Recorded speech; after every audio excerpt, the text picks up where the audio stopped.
Hello, ladies and gentlemen. Happy 2025. This is DS Lyons of the Movie Blues. And today, we will be once again exploring the amateur corn to amateur found footage horror movie pipeline, with this week's film, Lucky Bastard, the first NC-17 rated found footage horror film. Recently on my channel, we've been summiting the cringe mountain of the best and worst found footage films ever, looking at everything from JWoww's found footage movie to an anti-pornography Christian found footage movie. Simultaneously, I've also recently made a video on the anti-internet corn addiction Lifetime movie, which if you haven't seen, oh my god. I can't hear you. I said pornography, jeez! I was looking at pornography, is that what you guys want to hear? So yeah, it seems like there's no better way to smush all of my current interests together than by watching Lucky Bastard, a 2013 found footage horror movie and the only found footage horror movie to take place on an amateur corn set, where one fan, aka the Lucky Bastard, is chosen to make sweet horizontal whoopee with a corn star. That is, until all hell breaks loose. Jesus Christ, here we go again. So join me this week as I break down, mentally.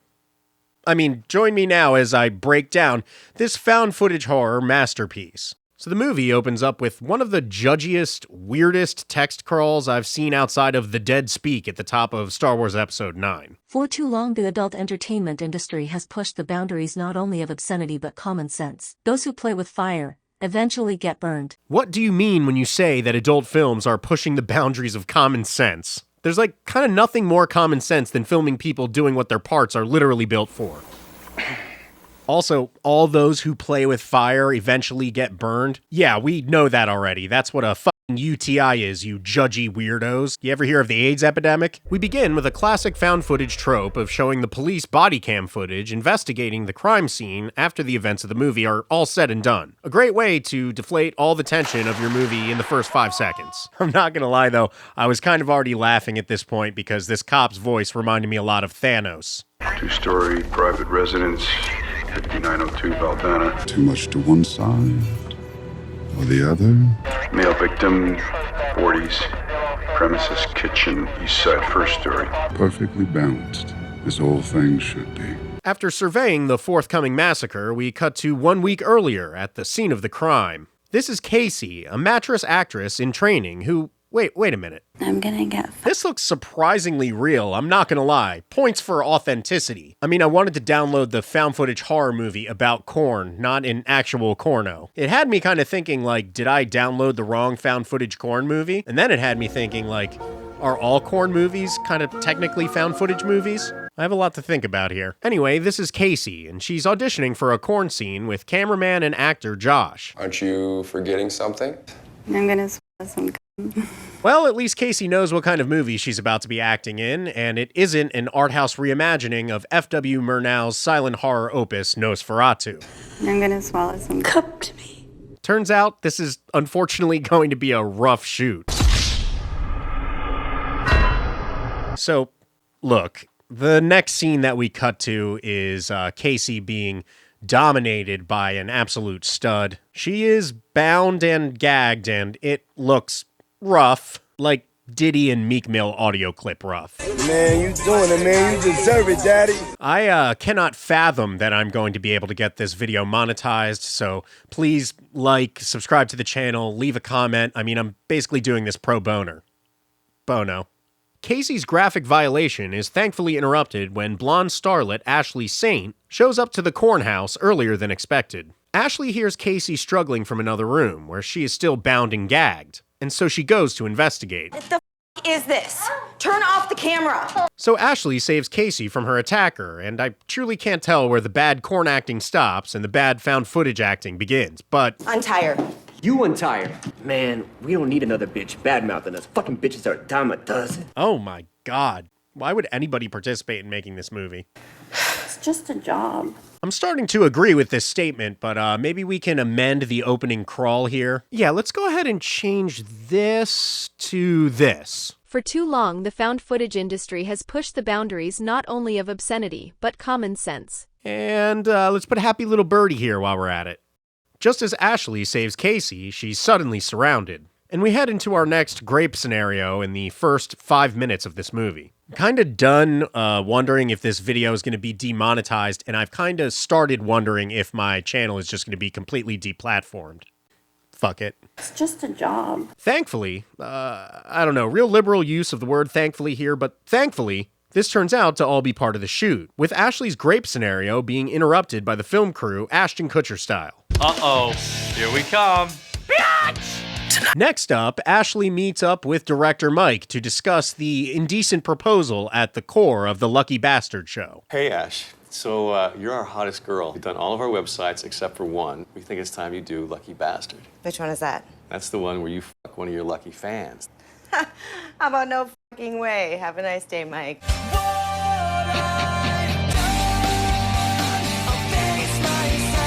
But Ashley is already having a Heather Graham in Boogie Nights plot arc as she lays out her ground rules. No anal and no amateurs. I'm a professional. You're an entertainer. Also, this has to be the first attempted world record for amateur corno exposition dump. Actually, I am a single mother. Oh, that's arousing. All right, you want adult video? Fine. Hey there, sports fans. Ashley Saint here. I am a single mother whose ex-husband loved crystal meth. Is that adult enough for you? Smooth.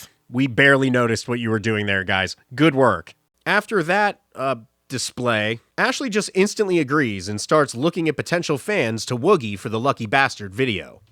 Nope, no black guys.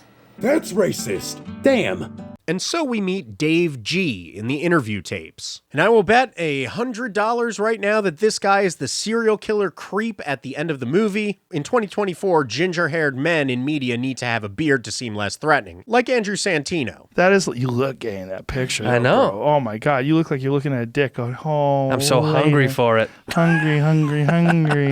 Hey guys, it's Dave G here. Just wanted to say what a huge fan of Lucky Bastard I am, and I love your stuff. Okay, wait, hold on. Let's put horror movie music over this. You want my story? Here it is. Did my BA in psychology, some junior high counseling, then came the cutbacks. And around that same time, I lost my brother. To cancer. And one day, this buddy of mine and I were like, you know what, fuck it. Let's join the army. So overseas we go to do our part for our country, and if anyone should get to be the lucky bastard that gets to nail a hot porn star, it should be me. I'm a decent guy. I'm a nice person. It'd be pretty fucking awesome. Oh boy. So finally, Ashley begrudgingly agrees. I'm going to hell. No one's ever gonna see this. Exceedingly based. The Lucky Bastard crew rolls up to the train station to pick up the the Lucky Bastard himself, Dave. As the day starts out, you can already tell that Dave is very uncomfortable with the thing that he signed up for, flew across the country for, signed a release for, and has been fantasizing about. He didn't really think this out. I don't want to be made fun of.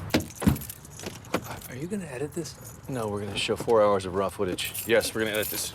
If anyone should get to be the lucky bastard that gets to nail a hot porn star, it should be me. Yeah, classic incel behavior. It's all big talk and machismo until the big game rolls around, and then this is the kind of guy that probably is gonna come in his pants. At the restaurant, things just kind of keep getting more and more awkward, as Dave wants to skip the appetizer and head straight to the meal, if you know what I mean. What's the matter? What's up? I want to do the sex, okay? I don't like this talking thing. Things get heated fast at the restaurant when the staff demands the crew stop filming. In the ensuing kerfuffle, Dave manages to creep and freak Ashley out even more. He called me by my real name. He knew my kids' name. How the fuck did he know that? Now, I don't mean to victim blame here, but wow, Ashley, your biggest problem is that you have dedicated, knowledgeable fans. Do you want to be famous or not? That sounds like something Harvey Weinstein's probably said a few times. Great. So Mike, the director, confronts Dave over his questionable behavior. She doesn't want to do the scene with you. I'm the lucky bastard. Bro. I love watching this incel use the term lucky bastard like it's a right to property or something. I mean, men are fucking ridiculous. Dave apologizes for being a perv during the literal corno they're shooting, and then the crew heads off to the reality TV stunt house, where Lucky Bastard will be shot. So the shoot is about to begin as Temu Trisha Paytas comes to grip with her decisions. Lucky Bastard 5. Meanwhile, Dave is getting ready for his big shoot, and I love the look of terror and excitement on this dude's face. I mean, this is top-tier acting. This is the face that this dude would be making. Mike, the director, sits Dave down and offers him some deeply foreboding advice. Okay. All right. Hope you don't pop too soon. I'll be all right. Some guys pop too soon. I won't. Oh, he's gonna pop too soon. So, things finally kick off, and,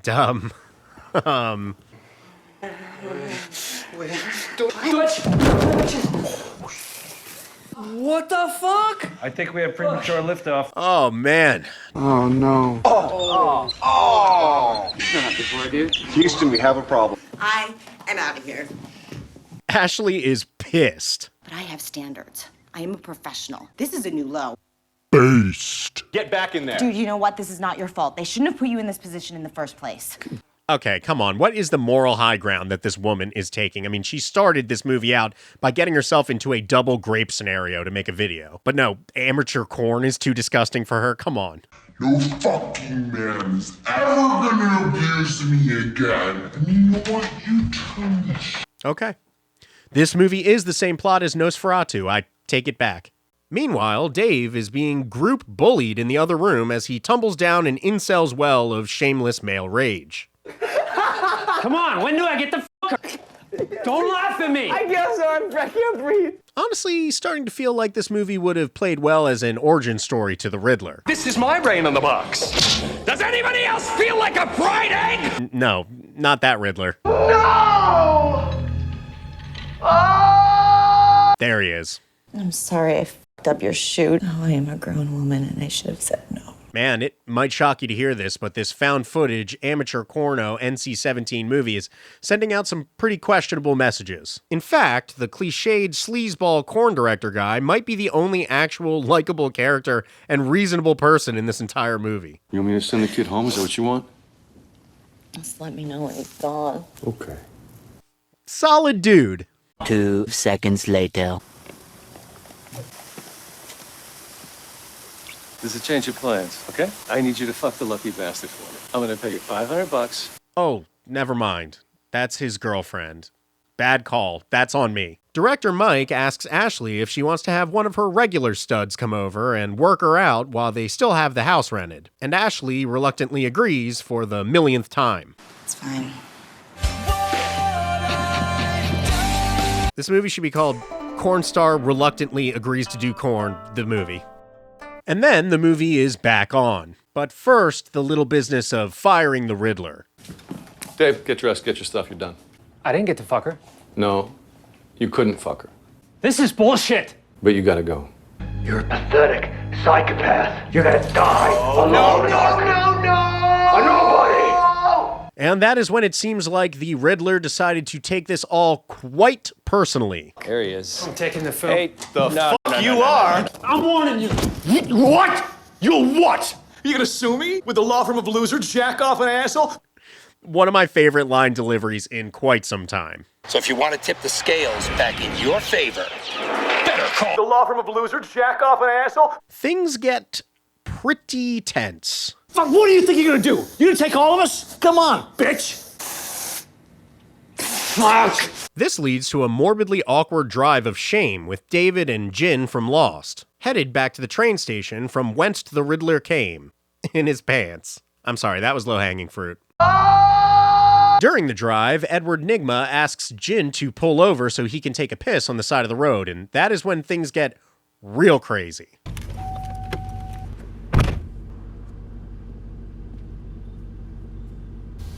What? Oh, god damn!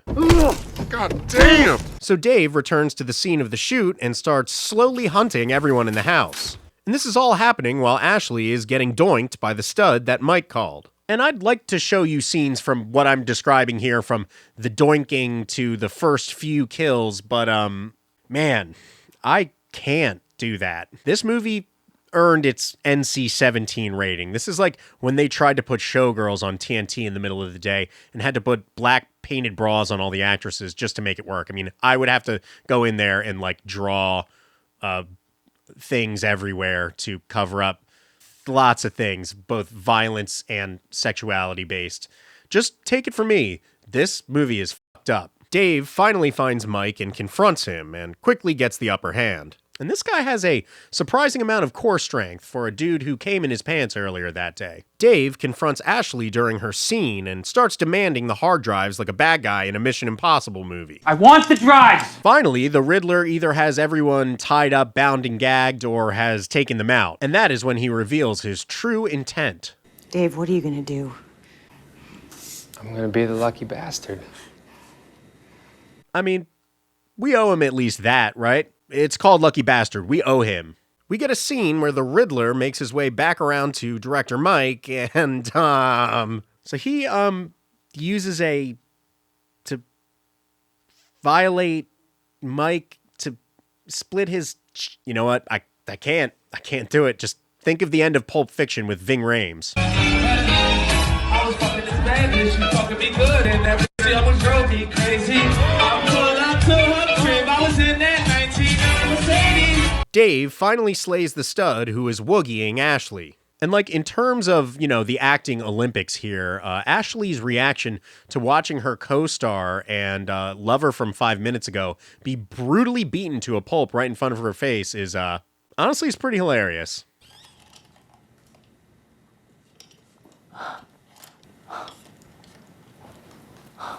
This is like the kind of reaction you would have if you smelled a really stinky fart coming from the table next to you at Applebee's. Anyway, Ashley seduces David using his incel emotional weaknesses against him. Let's do it. Untie me.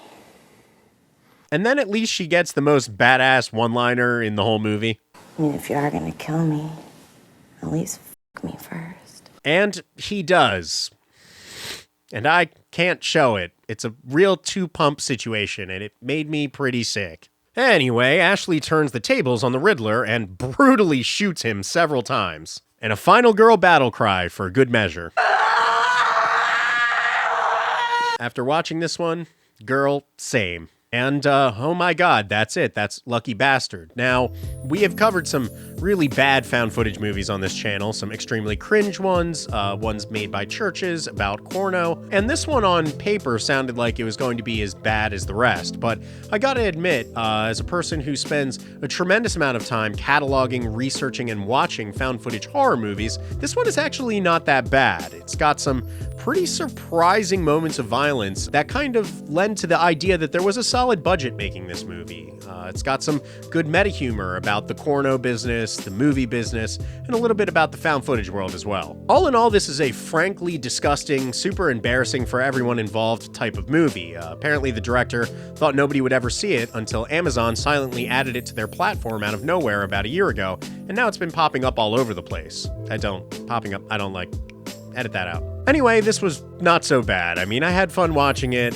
There was a lot of TNA. There was a lot of really massive kills. From a slasher point of view, pretty satisfying. From a found footage point of view, pretty unique. From a film point of view, this is garbage, terrible garbage. But if you ever wanted to see Showgirls and Boogie Nights by way of Cloverfield, this is it. You've found your movie, and I'm glad I helped guide you to these shores. Until next time, I am DS Lyons of the Movie Blues, willing to go to those places that should probably be illegal. Have a good one, and let's all have a great 2025. Bye! Cause I love you, and I love you, and I love you, and I've seen all your movies, and I love your movies, and I think you're the best.